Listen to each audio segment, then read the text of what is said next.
Cap 200 mg capsule মূলত আপনার vitamin E supplement. এতে সাধারণত আলফা টেকনোফল থাকে, যা শরীরের জন্য একটি গুরুত্বপূর্ণ অ্যান্টিঅক্সিডেন্ট হিসেবে কাজ করে। অনেকে আছে দীর্ঘদিন বিভিন্ন ধরনের সমস্যা নিয়ে ভুগছেন, তাদের জন্য এই ইক্যাপ 400 mg ক্যাপসুল। এবার আসি ইক্যাপ কী কাজে ব্যবহার করা হয় বা কিভাবে ব্যবহার করা হয় ইত্যাদি বিস্তারিত আলোচনা করব ইনশাআল্লাহ। ইক্যাপ মূলত আপনার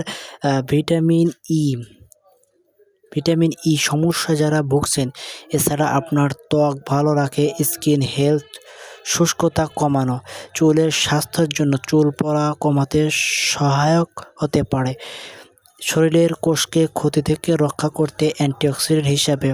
এছাড়া আপনার কিছু ক্ষেত্রে ডাক্তাররা নার্ভ এবং মাংসপেশির সমস্যায় সহায়ক হিসেবে কাজ করে। অনেকে আছে যে নার্ভ এবং মাংসপেশির সমস্যায় দীর্ঘদিন ধরে ভুগছেন, তাদের জন্য এই ক্যাপ 200 mg ক্যাপসুল বেশ উপকারী। এটির প্রস্তুতকার কোম্পানি ড্রাগ ইন্টারন্যাশনাল কোম্পানি। এটির দাম মাত্র 65 টাকা পাতা।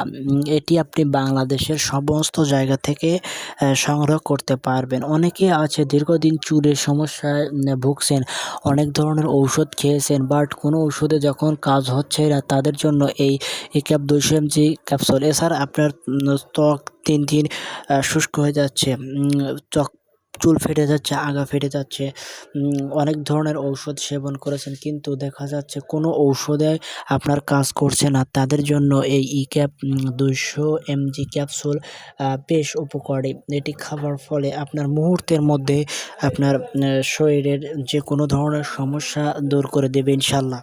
এবার আসি ডোজ এবং পার্শ্ব প্রতিক্রিয়া। সাধারণত কম ডোজে নিরাপদ, তবে কিছু কিছু ক্ষেত্রে পার্শ্ব প্রতিক্রিয়া দেখা দিতে পারে। যেমন সাধারণ পার্শ্ব প্রতিক্রিয়ার কথা যদি বলতে যাই, বমি ভাব, পেট ব্যথা বা ডায়রিয়া, মাথা ব্যথা, দুর্বল লাগা কমন নয় কিন্তু গুরুতর হতে পারে এমন আরও কিছু কিছু পার্শ্ব প্রতিক্রিয়া। অতিরিক্ত ডোজে রক্তক্ষরণ, ব্লিডিং এর ঝুঁকি বাড়াতে পারে, চোখে ঝাপসা দেখা এবং আপনার স্ক্যাবিসের সমস্যা, ফুসকুড়ি, চুলকানি, এই সমস্ত সমস্যা রয়েছে। তবে ওষুধগুলো আপনি খাবার পূর্বে আরও কিছু সতর্কতার সঙ্গে খেতে হবে। যেমন আপনি যদি রক্ত পাতলা করার ওষুধ যেমন অ্যাসপিরিন বা এই সমস্ত ওষুধ খান, তাহলে সমাধান ব্যবহার করতে পারে।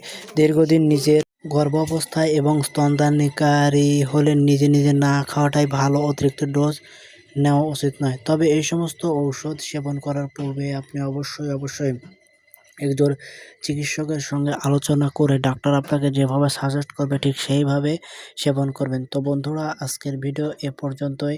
দেখা হবে আপনাদের মাঝে অন্য একটি নতুন কোনো ভিডিও নিয়ে। সে পর্যন্ত সবাই ভালো থাকবেন, নিরাপদে থাকবেন। সবাইকে আবারও আসসালামু আলাইকুম ওয়া রাহমাতুল্লাহি ওয়া বারাকাতুহু।